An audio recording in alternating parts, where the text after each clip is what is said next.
from Wednesday is your final exam. There'll be 50 multiple choice items. And so the sooner you start, the better it is. This will help you compile your notes that you can use during the final.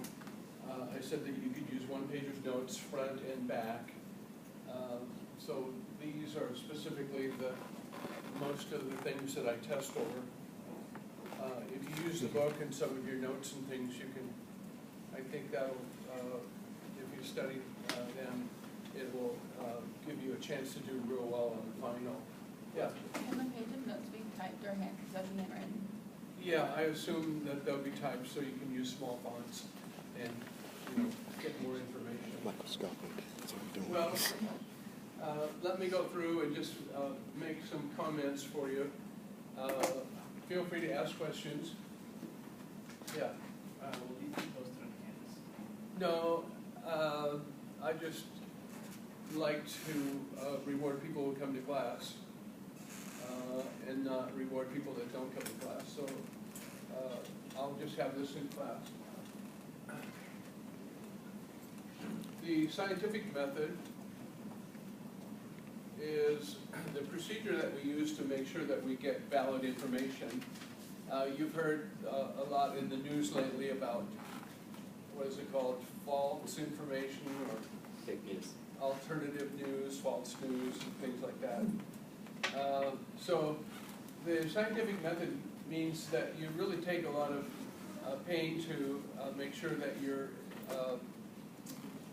data is valid.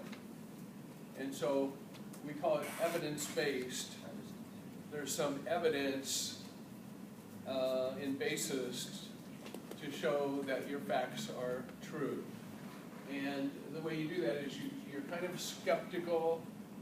You're skeptical about information. You check out the sources to make sure they're valid. If it's from some fanatic group, chances are they have an axe to grind and their information is not objective. So the scientific method is making sure that facts are valid and they come from reputable sources.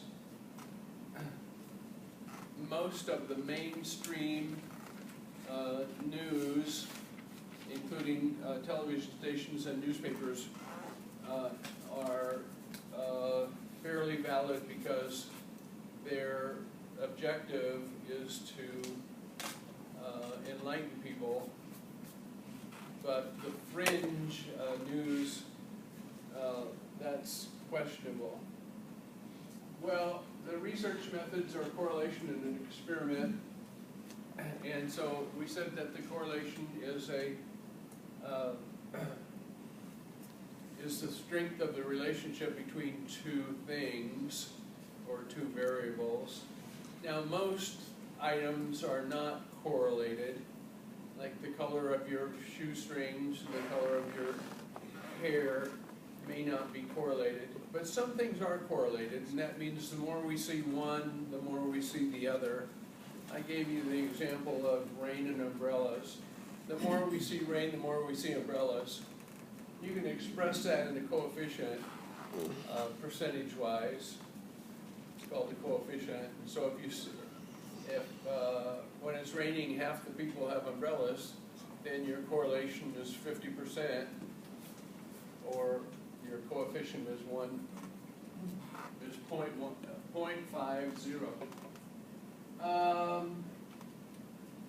Correlations help predict things. Like if you do well in the SAT, chances are you can do well in college. That's a prediction. But it doesn't really prove anything. It doesn't prove that the SAT is viable. In order to prove something, you have to do an experiment. So the experiment, as you recall, has an independent variable and a dependent variable.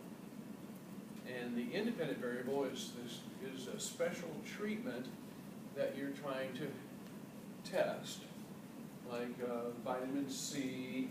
Does vitamin C prevent the common cold? That's So the dispensing of vitamin C would be the independent variable, the treatment. And the dependent variable, it depends on the treatment, that's why it's called dependent. That's the outcome of the study. So if you find out that people who take vitamin C have a lot of colds, then it doesn't work. If you find out it prevents the cold, they don't get colds, then it works. So, but don't forget, they divide the experiment into two treatment groups. One gets the special treatment, and the other one is the no treatment control group who gets nothing, and then you compare the results. And if you find that people who get nothing get a lot of colds, and the people who get vitamin C don't get colds, then you have statistically proven that vitamin C prevents the common cold to some degree. Hindsight bias means that a lot of times we assume that we know the answer in psychology because isn't psychology just common sense? And the answer is no, apparently it is not common sense. Sometimes we're surprised to find out the results. So be careful on what you assume. You have to really prove it. Humanism is a positive philosophy about the nature of people. And so humanism is based on the idea that people are humane, they're loving and kind, and they have free will and free choice, and they have the potential to grow and to change and to reach their goals. So that's what humanism is all about. And if you apply the sound principles of psychology to your life, then chances are you can get to the humanistic goals if you apply psychology. In other words, if you take responsibility for your outcomes and things like that. So psychology and humanism go kind of hand in hand. If you believed in Freudian's theory, you would say, well, you don't have any free will or free choice. You're animals, and you're motivated by animal instinct, and it's unconscious. Then you wouldn't really need to apply the sound principles of psychology to your life because your life is already determined. If that makes any sense. Neurotransmitters are the liquid medium that flows from neuron to neuron to deliver messages. So the way we function is to produce neurotransmitters, and that allows us to move and to feel and to think. So without neurotransmitters, we wouldn't be able to function. Plasticity is a nice concept. It means that the brain has the capacity to reprogram and rewire itself. So if people get strokes or accidents or injuries, and it destroys some of their brain, which destroys some of their ability to speak or to move, then they can overcome that eventually through the process of plasticity. Naturally, the brain tries to overcome those detriments, and if you're very young, like age 5 or below, the first 5 years of life, your brain is very plastic in that it can recuperate from almost anything. Even if you removed one of the hemispheres, you would expect that half of your body would be paralyzed, but if you're 5 or younger, you can actually recover from that nicely. And it's because the brain kind of rewires itself to take over. If you're older, it's more difficult, but with practice and therapy, you can make some progress. Also, another thing about plasticity is not only with injuries and accidents does it work, but it works if you challenge your brain, if you practice good nutrition, if you stretch your brain, if you use it all the time, if you do a lot of reading, you can reprogram your brain to be smarter in a way and have higher capacity to learn. So the more you use your brain, the better it works.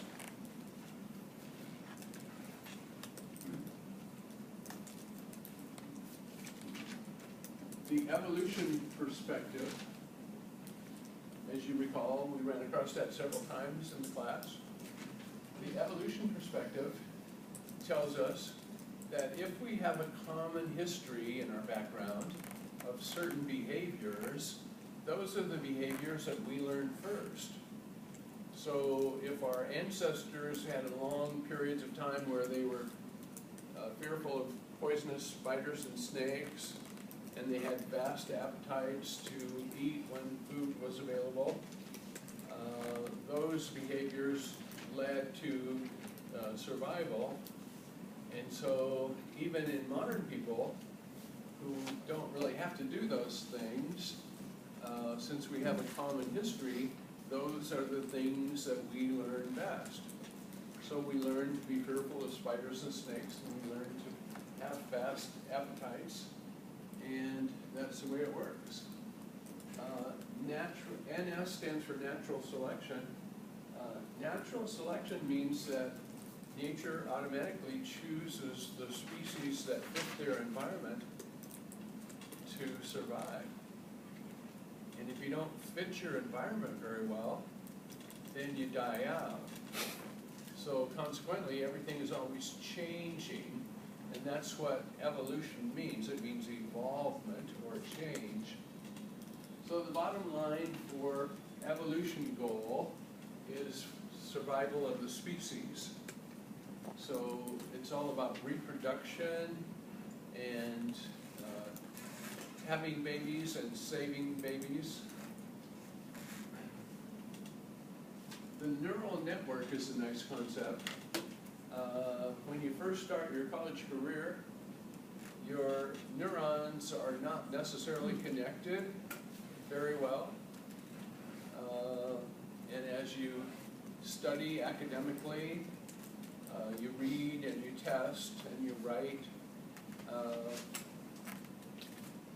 the experience of doing that connects highways of neurons so that you can learn better and more efficiently.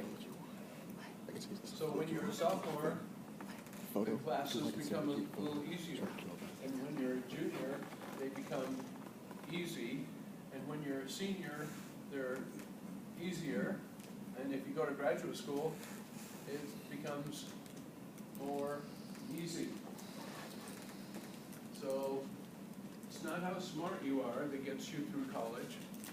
It's putting in the time so you have those neurons that are very efficient. The more you know, the better you can learn. You can get more information in your funnel faster through neural networks.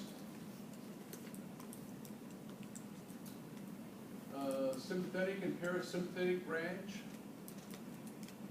that's a subdivision of the peripheral branch, as you recall. So sometimes when we get really, really stressed, the sympathetic branch automatically takes over, and that's synonymous to the fight or flight response. Remember that one? Fight or fight. When you get yourself in trouble, Ben